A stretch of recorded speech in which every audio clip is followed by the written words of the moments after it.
The views and opinions expressed in the following program are those of the participants and do not necessarily reflect those of KSMQ Public Service Media Incorporated or its assigns. Welcome to On Cue. I'm your host, Eric Olson. On today's show, we are going to learn about how the Agriculture Utilization Research Institute is helping grow agriculture businesses in our region from Senior Project Strategist Michael Sparby. Megan Moeller is here to tell us how her team is picking up tons of trash to make Rochester a little bit better. And of course, we'll have our Vision 2020 updates. Stay with us. On Cue is next.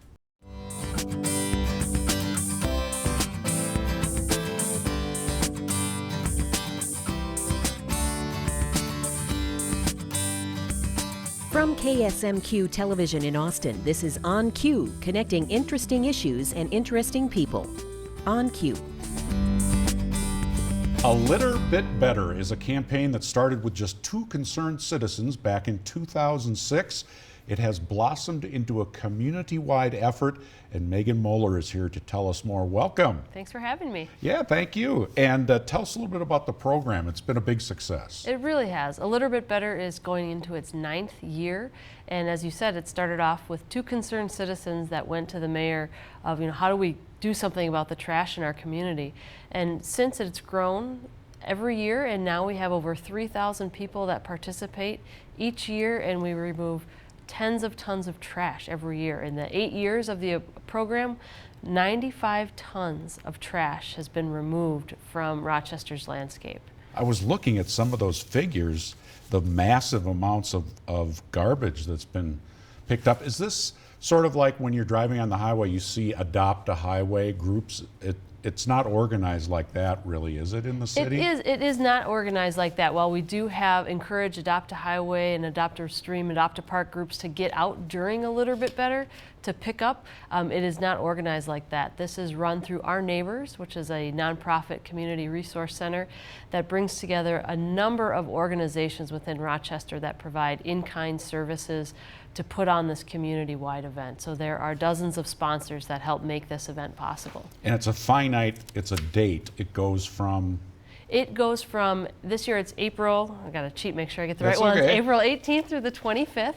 And so it's a week-long event, and groups can pick a time and pick a place and pick it up. So you can find a time that works for your group. If it's during the workday, if your business wants to get out and participate, if it's after school, if it's on the weekend, doesn't matter to us. We provide the trash bags, so you can go pick those up, go out to your claimed location, gather the trash, you leave it in a pile in the A Little Bit Better bags, and then we come and pick it up and dispose of it for you.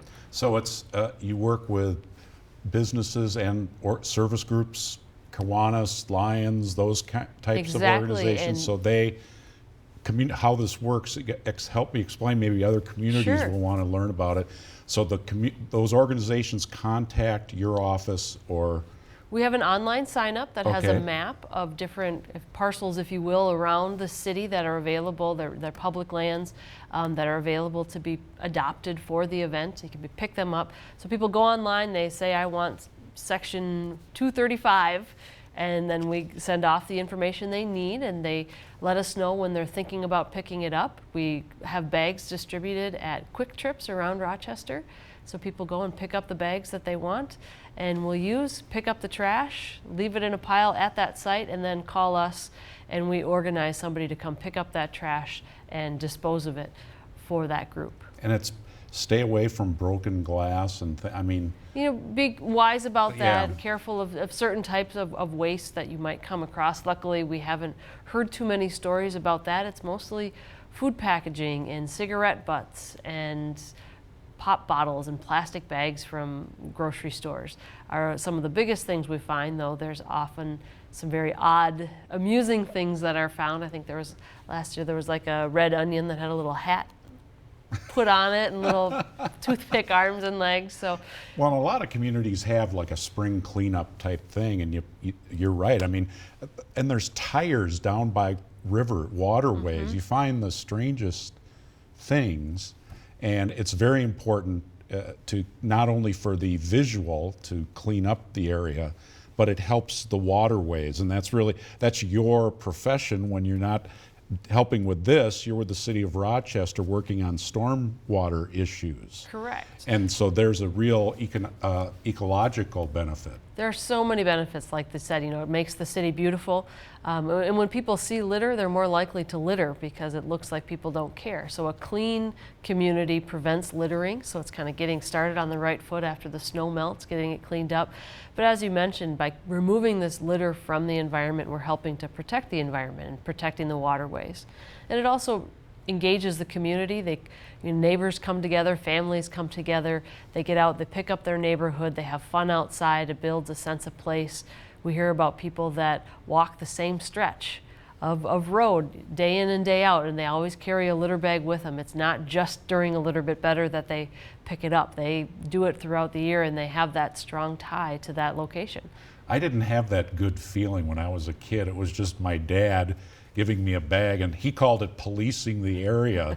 He was in the service, and we'd have to go march up and down, but it's the same concept. I look back fondly on those memories now, Hey, you were talking about promoting the event. You have a contest.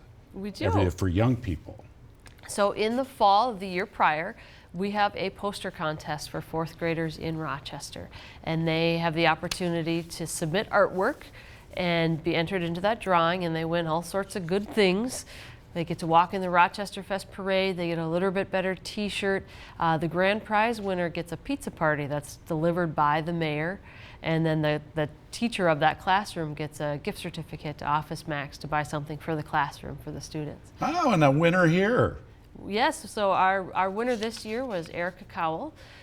She did a very clever poster of wanted litter bugs, and it's amazing the artwork that comes out of these classes. We're speaking to Megan Moeller of the City of Rochester, stormwater educator, and we're talking about A Litter Bit Better campaign. Is that term used all over the country? Or is that a Rochester It's a thing? Rochester term. They came up with it a few years ago, and they were getting that program started. And the cool thing now is it has a name, it has a logo that people recognize, and they look forward to getting out there every April and partaking in the event.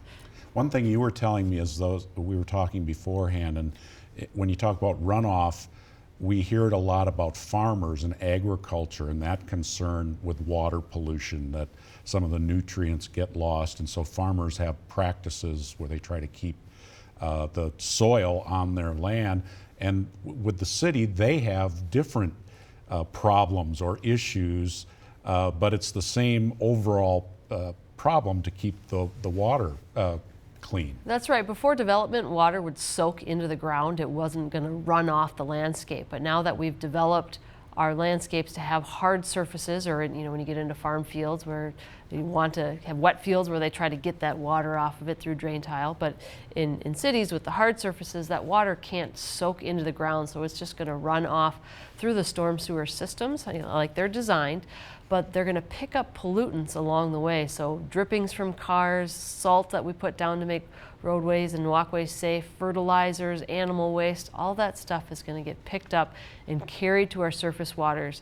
And it causes a big problem for the water quality in our surface waters around the state. Are there still openings for your event? There absolutely are. Registration opens on March 1st, and people can go to ourneighbors.org to sign up for it. And it's a big city, and we cover a lot of ground, but there's always places for people to pick up. So even that week of the event, we get people calling in wanting to know. Our neighbors, letter R, neighbors. Oh, the letter R, that's good, important. And we've got about a minute left. How did you learn how to do all this about water science and everything? What was your education like? How did you become interested? Well, I was always kind of a little science nerd growing up, and then I have an undergraduate in biology. And then after teaching at environmental learning centers around the country for a few years, I decided to get some more education, so I have a master's in environmental education. Wow, and then there's a city government you have to learn about too, navigating. That was definitely a different world for me from my background, but it's been a fun experience to get to know the inner workings of government like that, but then also branch out with my education. Before it was primarily youth that I worked with, and now I get to work with youth and adults and businesses within that local government setting. So it's been a lot of fun. And fun to see the results, I'm sure. Absolutely. A lot of times I would guess in your line of work, you don't know if what you're researching is making a difference, but here you can see it. Right, because we end with the trash mountain where we weigh in all of the trash that was collected, and it really is just a big pile of trash. And it's pretty astounding what volunteers can do, and just a little bit of effort. Most people, it only takes an hour or two that they're out, and together we make a really big difference. Great. Well, thanks, Megan Thanks Moeller, for having me. Coming in today. Stormwater educator Megan Moeller from the city of Rochester. Stay with us. Stephanie Passingham visits with Michael Sparby about the innovations taking place with the help of AURI. AURI will explain next. The Rochester Neighborhood Resource Center is a nonprofit organization that provides tools to help sustain and grow active neighborhood associations in Rochester, Minnesota. More information on other initiatives can be found at ourneighbors.org.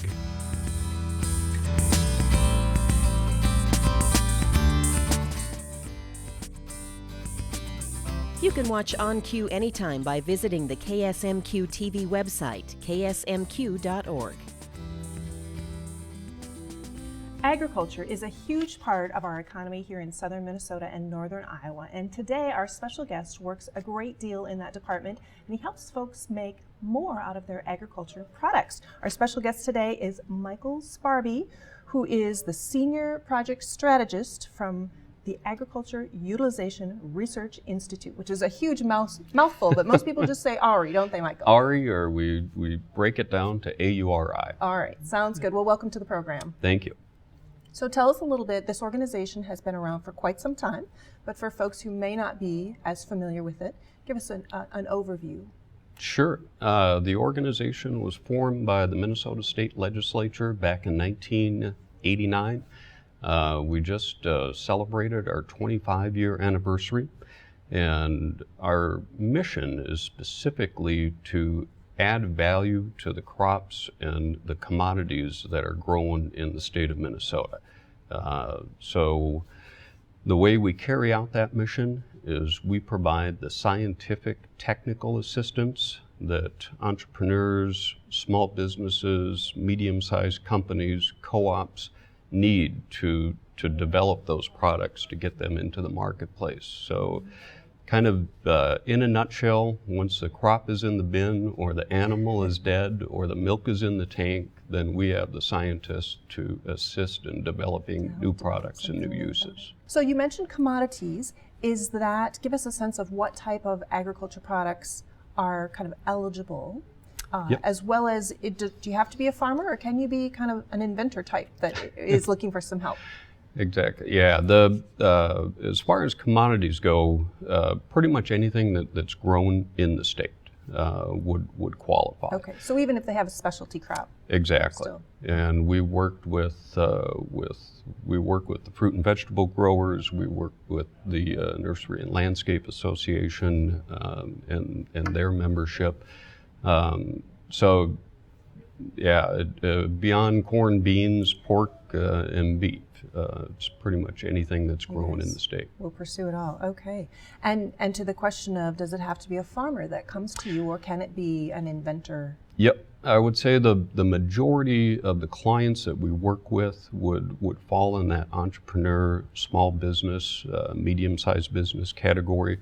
Every now and then we do have farmers that are kicking around ideas as they're in the tractor or on the farm. Great. Lots of time to think out there sometimes. Absolutely. So tell us a story about a project that you have been involved in and kind of where it started and what you guys created as a result. What's a success story? Sure. I guess the one, I've been doing this for quite a while. I've been doing it for 19 years, and the one I kind of always fall back on that, in my opinion, is a classic example is the product called Sweet Scoop. Sweet Scoop. Yes. Okay. It is a clumpable kitty litter made from off-grade wheat or non-feed grade wheat. Mm-hmm. And it was actually my first project to work on, and we assisted them in developing their initial product to get into the market. They've grown that company over the past 19 years, have been a great success, and we're working with them on their fifth product generation right now. Great. So we've helped them, every new product that they've entered the market with, we've helped them with the development of that. Great. Is there a geographic requirement to your clients that you work with?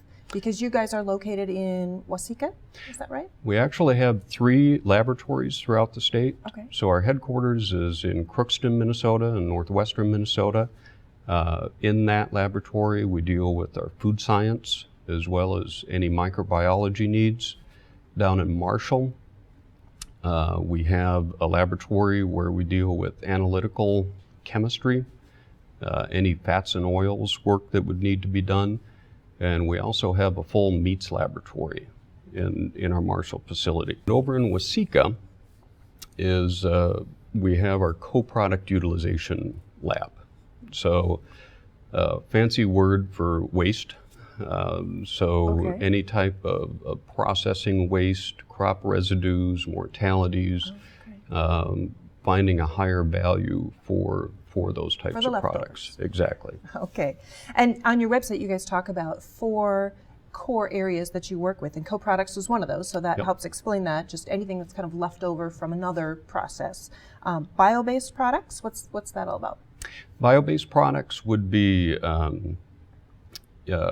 essentially, if you break it down to the basics, displacing plastics or other types of petroleum-based products in the marketplace with an agricultural or plant-based product. Okay.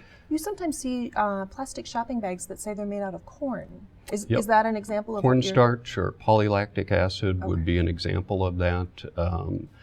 Bioplastic Solutions within the area here is a company that we've assisted in further developing their product line in that space of bio-based products. Okay. Food, you mentioned. Yep. So is this, when you talk about value added for food, how far do you go? I mean, all the way to like little frozen dinners, or give us an example of a food product that you've created. Oh, wow. On the food sector, it's one of those where it's truly all across the board. So everything from cheeses to ice creams to cookies, granola, obviously meat products. So it doesn't have to be something new necessarily. I mean, ice cream is not necessarily new. Innovative, I guess, is something that we're looking at, and whether or not look at what the competition in that marketplace is for that product. Okay. So our food scientists, their specialty area is being able to maintain the profile from your regular kitchen. So if you have a special recipe for a cookie, let's say, being able to maintain that taste profile all the way through a full production. Commercial production, which is exactly a little different. Yes. Yep, very true. Okay, and the last one was renewable energy. What do you guys do there? Renewable energy, we did a considerable amount of work, and we still do a considerable amount of work in the area of biodiesel, ethanol, and then taking a look at bio-based thermal fuels. So pelletizing for a thermal application, we do like in a corn burner, where you get those pellets sometimes that you can put in those furnaces. Exactly. Okay. Yep. All right, so coming up with blends that are cost effective and efficient. How does a business become eligible? Can they just pick up the phone and call you? Yes, actually.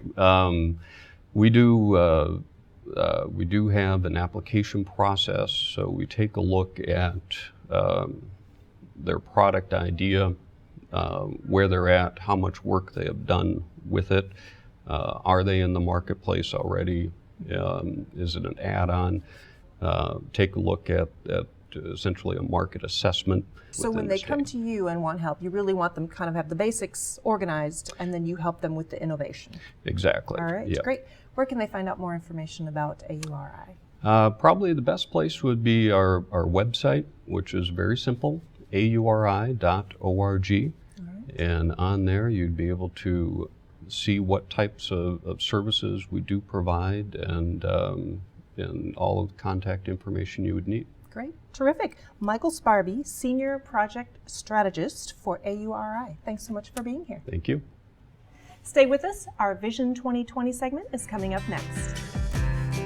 Queue up your own comments for On Cue and send them to us at onq@ksmq.org. On Cue's Vision 2020 segment is brought to you by Hormel Foundation, Games People Play, and Turtle Creek Estates. And welcome back. Time now for our Vision 2020 segment. And joining us is our friend John Gray from the Gateways to Austin Committee. Welcome back, John. Thank you. And there are a lot of gateways to talk about. The I-90 corridor is certainly one of the big projects you're focused on. What's happening with that? Yeah, that's one of the three aspects of Gateway to Austin.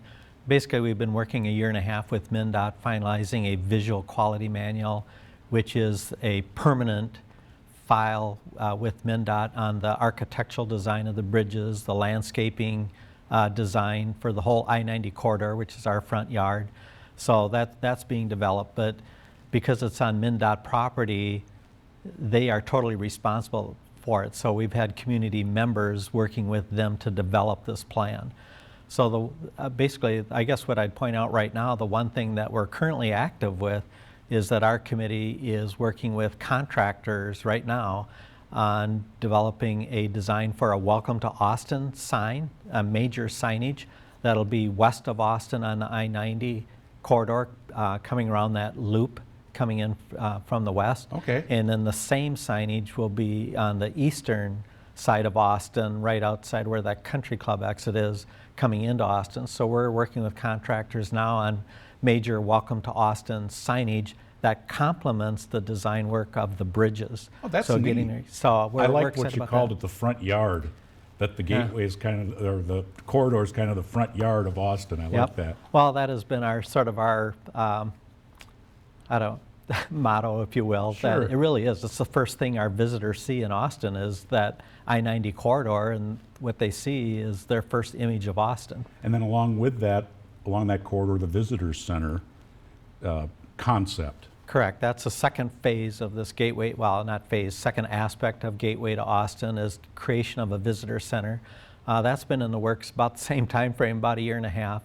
We've reached out to various organizations, including the community. We've had a couple of sessions where the community come in and give us their input of what they would see as viable in a visitor center. So we've put together the programming of what we'd like to see in the visitor center and outside. So that whole area, we figure we're going to need about 3 acres of land. And the two primary aspects of the visitor center, two key elements, is visibility and accessibility. So wherever we put this visitor center, we want the people on the I-90 corridor to see it and then be able to get to it. And right now our preferred site is right behind the current Hy-Vee location. So there's approximately 3 acres back there right against the I-90 corridor, where no matter where you're going east or west, people can see that visitor center from the interstate, and no matter which direction, they can get off then at 4th or 14th, so and circle around and get back to it. So again, that's our preferred site, but with things going on with the Oak Park Mall over the winter here, which hasn't gone anywhere. It's just a small issue, you know. That small issue. So we're on hold. And then, but to that end too, about people finding it, directional signs, which is a bugaboo of mine when you go to a town and there's one sign and then you can't find, there's no follow-up signs. Sure. So that is the third aspect of Gateway to Austin, and that committee's been active, very active over the winter months, developing what attractions would our tourists like to see in Austin. And then that committee has already created a design for the signage, which has gotten real good approval from anyone that's been shared to, including some of our city officials. And now what they're working on is the placement of that signage. So strategically, when people come off that I-90 corridor, so then right away directing them to, well, downtown would be a major one. So it's sort of in two phases, directing people to downtown and then other attractions within the community, whether it be the Nature Center, the Historical Society, Westcott Field, wherever. And then phase 2 would be additional signage downtown, directing them to various locations or attractions like the Hormel Historic Home, Paramount Theater. So there's a lot of things that Austin has to offer. We need to direct them once they get off the interstate to those various areas. It's exciting, John. It's Thank more you. work than what you would think. It is, and especially all those signs, all of them say all roads lead to KSMQ. So you have to fit that on all those signs, right? That every sign. If you can convince us you're an attraction. Yeah, really. Thanks, John, very much. You John bet. Gray. And that'll do it for us this time around. Thanks for joining us on Cue.